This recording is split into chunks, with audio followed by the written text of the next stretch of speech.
ময়মনসিংহের ভালুকায় পিটিএ যুবক হত্যার দায়ে 7 জনকে গ্রেপ্তার করা হয়েছে। ঘটনা তো নিশ্চয়ই জানেন যে এক হিন্দু যুবককে ধর্ম অবমাননার অভিযোগে তাকে পেটানো হয়, তারপর গাছে ঝুলিয়ে তার মরদেহটি বা মৃতদেহটি পুড়িয়ে দেওয়া হয়। নির্মম পৈশাচিক ঘটনা, বুঝতে পারেন?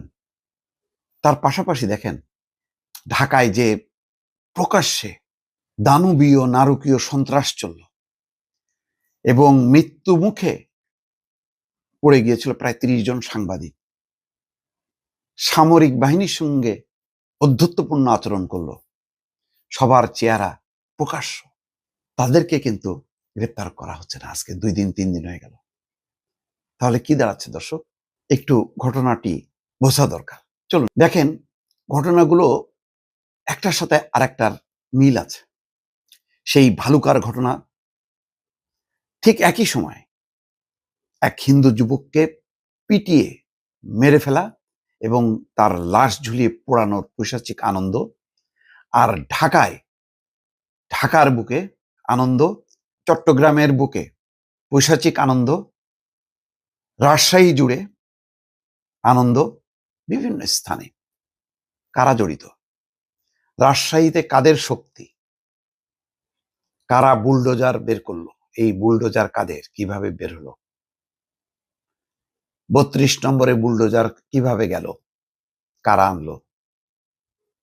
কারা ছায়ানট পুড়িয়ে দিল প্রতিষ্ঠানটি? উদীচীর ভবনে কারা আগুন দিল? প্রথম আলোর ভবনে আগুন দিল কারা?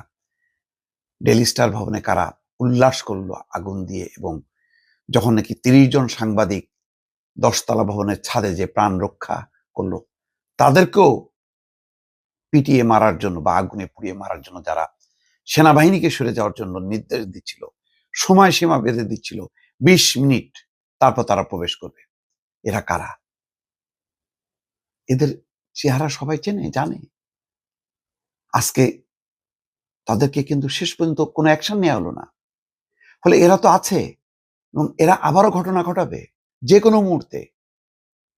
আপনি নিন্দা করছেন, প্রধান উপদেষ্টা মহোদয় 2 সম্পাদককে ফোন করলেন, সহানুভূতি জানালেন, আর্থিক সহায়তার ঘোষণা দিলেন, কিন্তু দুষ্কৃতিকারীদের বিরুদ্ধে আপনি কি বার্তা দিলেন? কোনো বার্তা দিলেন না। আপনি সম্পাদক পরিষদ নওয়াব বলল এই দুষ্কৃতিকারীদের বিরুদ্ধে ব্যবস্থা নেওয়ার জন্য কোনো ব্যবস্থা এখন পর্যন্ত নেওয়া হয়নি। প্রথম দিনই আমি বলেছি, যখন পুড়ছিল তখনই আমি এক ভিডিও আপ করেছি, বলেছি দুর্বৃত্তদের হাতে পুড়ল ডেইলি স্টার, প্রথম আলো। অনেকে আমারে বলল আপনি দুর্বৃত্ত শব্দ ব্যবহার করলেন। আমি কোনো উত্তর দেইনি, কারণ উত্তর দেওয়ার মতন মানসিকতা নেই। রাত 3টা 4টা পর্যন্ত এই জ্বলতে থাকা ভবন দেখছিলাম আর ভাবছিলাম, হাই বাংলাদেশ, কোথায় যাচ্ছি আমরা? তারপর আস্তে আস্তে রাজনৈতিক দলগুলো বিবৃতি দেওয়া শুরু করলো। জামাতের আমিরও বিবৃতি দিলেন, অথচ তার দলের সদস্যরা, জাহাঙ্গীরনগর বিশ্ববিদ্যালয়ের যে সেক্রেটারি, সে প্রকাশ্যে বলল যে ছায়ানট, উদীচী, বাম, প্রথম আলো, ডেইলি স্টার এগুলিকে ধ্বংস করে দিতে, পুড়িয়ে ফেলতে। যোগসূত্র নেই। এই যেই হিংস্র প্রকৃতির যে মানুষগুলো, এরা কি রাজনীতি বিচ্ছিন্ন? এদের রাজনৈতিক দর্শন নেই? এদের রাজনৈতিক দর্শন কি কোন পক্ষের? দিবালোকের মতন পরিষ্কার। কিন্তু আপাতত আমরা রাজনৈতিক ভেদাভেদ ভুলে যাই। যারা অগ্নিসংযোগ করলো, এদেরকে দুষ্কৃতিকারী বলতে, দুর্বৃত্ত বলতে কেন দ্বিধা? কেন তাদের বিরুদ্ধে এখনো অ্যাকশন নেওয়া হলো না? আপনি ময়মনসিংহের ভালুকায় নিচ্ছেন আর রাজধানী ঢাকাকে আপনি ছেড়ে দিচ্ছেন, উন্মুক্ত করে দিচ্ছেন তাণ্ডব লীলা চালানোর জন্য। আজকে গণতান্ত্রিক শক্তি, শান্তিপ্রিয় মানুষ ঘরে ফিরে গেছে, অথবা বিস্ময়ে হতবাক হয়ে দেখছে এই তাণ্ডব লীলা। কেউ কোনো প্রতিবাদের সাহস পর্যন্ত নেই, কারণ তারা জানে সরকার, প্রশাসন, পুলিশ তাদের পক্ষে নেই, সেই আহ্বানও নেই।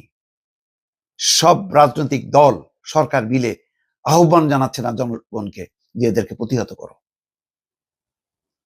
অদ্ভুত এক নৈরাজ্যের দিকে আমরা যাচ্ছি।